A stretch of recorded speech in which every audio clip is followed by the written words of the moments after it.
Hi, I want to talk to you briefly about the syllabus. Specifically, I'd like to talk to you about four things. Uh, Grading, the content of the course, the weekly expectations, and the materials. So first, let's take a look at the syllabus and start with the grades, as I know that tends to be pretty important for a lot of you. If we look at the syllabus, you'll see that my grading is very straightforward. There are 100 points in the course, and those points are broken down with the majority of the points being devoted to four major projects. And so you can see that those four major projects are worth 75 points. And then there are 15 points for the weekly writing journals. So each writing journal is worth a point. And then there are 10 points devoted to the discussions.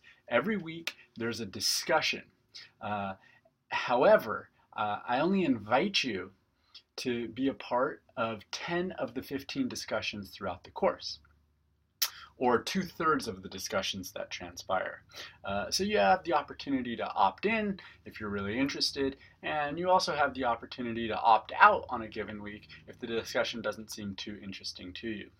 This can also work in your favor with regard to extra credit because you can always be a part of every discussion every week, and you can obtain more points than I have as part of the final breakdown. So you can actually get more than 10 points for the discussions. Okay, so 100 points in the course. I think that's about as straightforward as it can get. Now, let's talk a little bit about the content, about what we'll actually be studying throughout the next 17 weeks.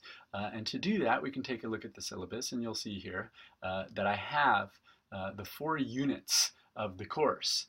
You can see the first one says Rhetoric and Rhetorical Analysis, and then Rhetoric and Discourse, Rhetoric and Inquiry, Rhetoric and Creative Critical Thinking. And my guess is that you sense a pattern here as you see that word rhetoric reiterated time and time again. And so for us, that notion of thinking rhetorically is going to become really important. And really what we're talking about is argument and persuasion. And in the first week, you'll see that I give you a lot of materials to take a look at so that you can start to get a strong handle on that concept. We're going to spend lots of time building arguments, analyzing arguments, discussing arguments, and really just exploring how they function.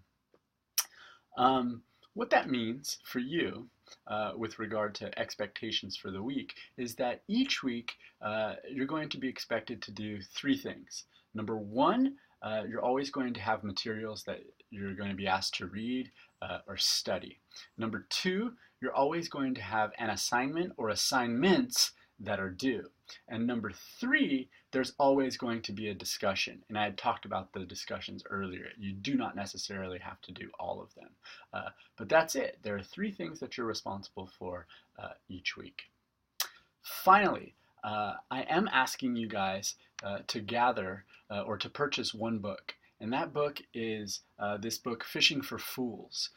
And this book is going to be foundational. That is, we're going to read it throughout the semester, and it's going to give us a ton of case studies and examples of the sorts of work that I'm then going to ask you to do. Of course, there's nothing that you necessarily need to do with the book this week, except get your hands on it. We will start reading it next week, and you can get it at the bookstore, or you can purchase it from any vendor online. All right, I hope that gives you a good understanding of what to expect. Take care.